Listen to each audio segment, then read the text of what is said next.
Every day across the United States, law enforcement officers conduct thousands of routine traffic stops, most end with a warning. Some result in citations, but a very small number uncover something entirely unexpected. This is one of those incidents. This episode reconstructs a documented traffic stop that began as a minor enforcement action and evolved into a formal criminal investigation after officers followed standard procedure. This is Incident Uncovered. Late evening traffic moves steadily along a multi-lane state highway. A patrol vehicle sits positioned along the median, stationary but observant. Dash-mounted radar detects a passing sedan traveling slightly above the posted speed limit. The violation is minor. The stop is routine. Emergency lights activate. The sedan signals and moves to the shoulder without resistance. Body-worn camera footage begins as the officer approaches the vehicle from the passenger side. Inside the car, the driver appears cooperative. Hands remain visible. Documentation is provided upon request. The interaction is calm. Several minutes later, the trunk is opened as part of a lawful inventory process. Officers look inside. Movement stops. One officer steps back and quietly requests additional units. The stop is no longer routine.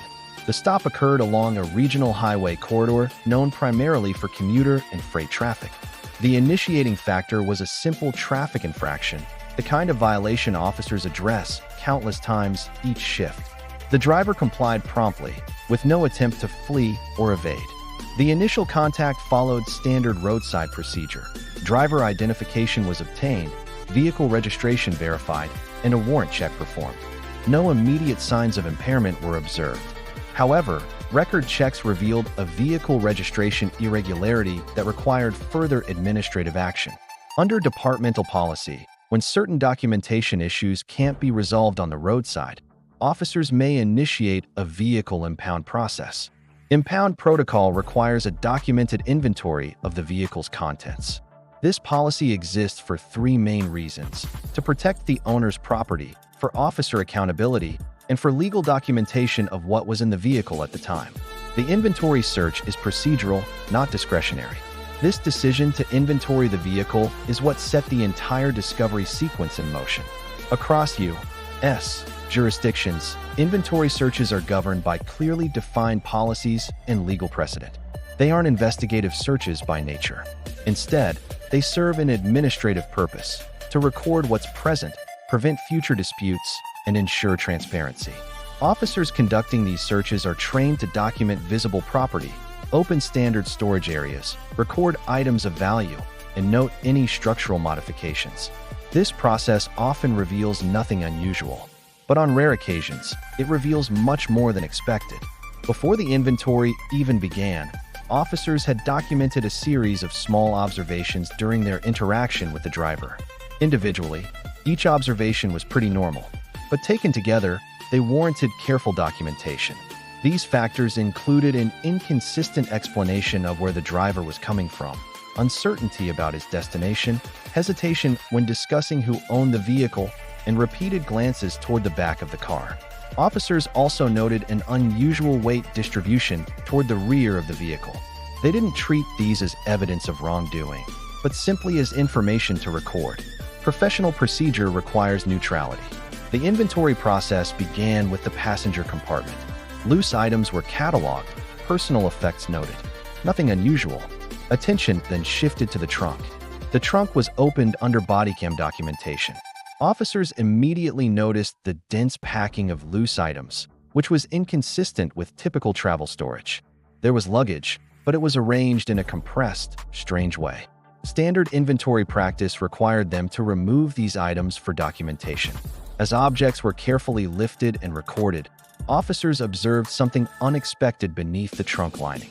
The panel under the cargo floor didn't look right. It wasn't aligned evenly, and its fastening points were different from a standard factory configuration. The material itself felt different. Officers paused the inventory.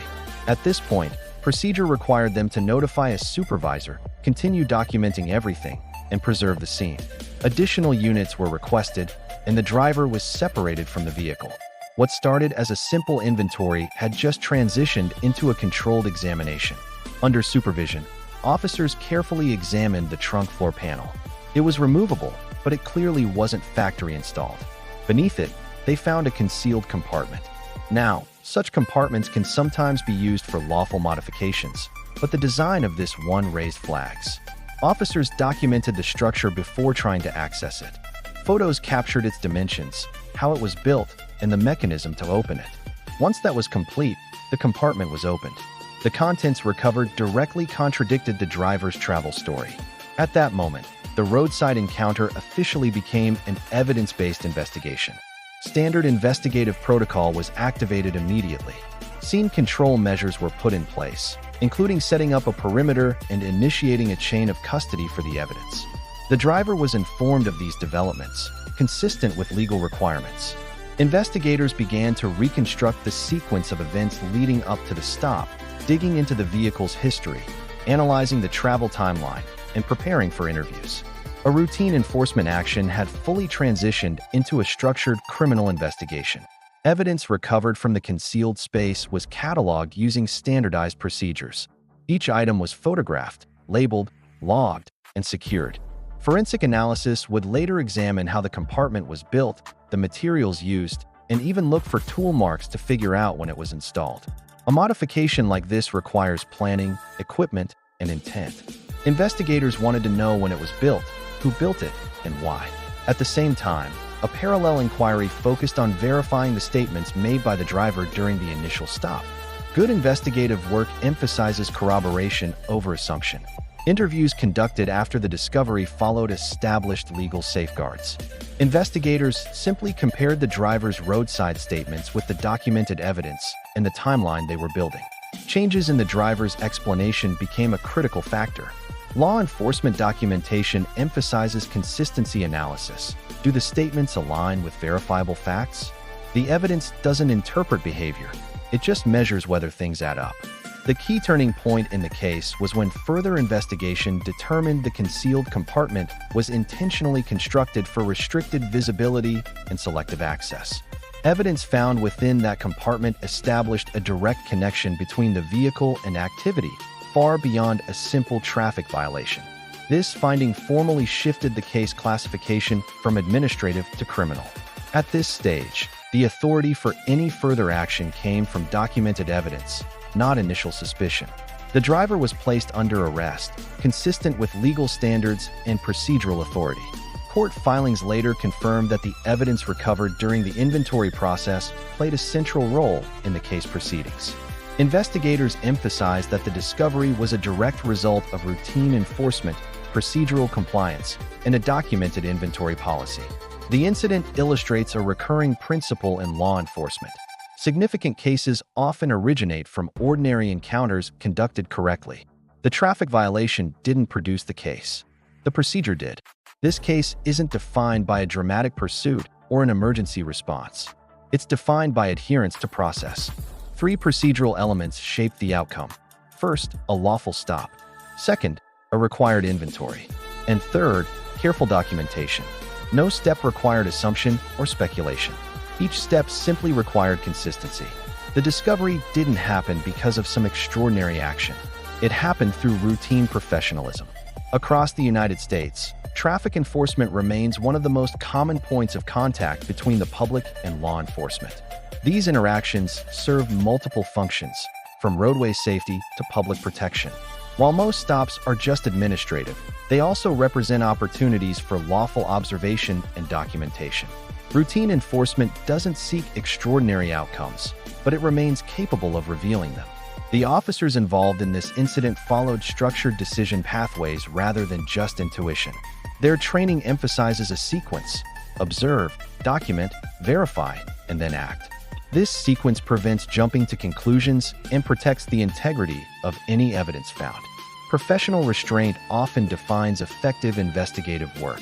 The discovery occurred not because officers were searching for something unusual, but because they simply completed what was required of them. So let's reconstruct the full sequence one last time. A minor traffic violation initiated a lawful stop. Administrative irregularities required impound protocol. Impound protocol required inventory documentation. Inventory documentation revealed a structural inconsistency. That inconsistency led to a controlled examination, which revealed a concealed space. The concealed space contained evidence contradicting the driver's statements. That contradiction initiated an investigation, and the investigation produced a case resolution. Each step followed logically from the one before it. This is the sequence that transformed a routine stop into a documented criminal case. Incidents like this do not begin with certainty. They begin with routine responsibility. A traffic stop, a policy requirement, a decision to document carefully. Discovery is not always dramatic. Sometimes it is quiet. Sometimes it is procedural. Sometimes it is simply the result of doing the job exactly as required. In this case, a routine stop revealed a concealed truth, not because officers searched for it, but because procedure required them to look. And once revealed, the outcome followed the evidence. This reconstruction is based on documented investigative process and official findings. For more law enforcement discovery cases where routine encounters lead to unexpected outcomes, subscribe and follow our channel. This is Incident Uncovered.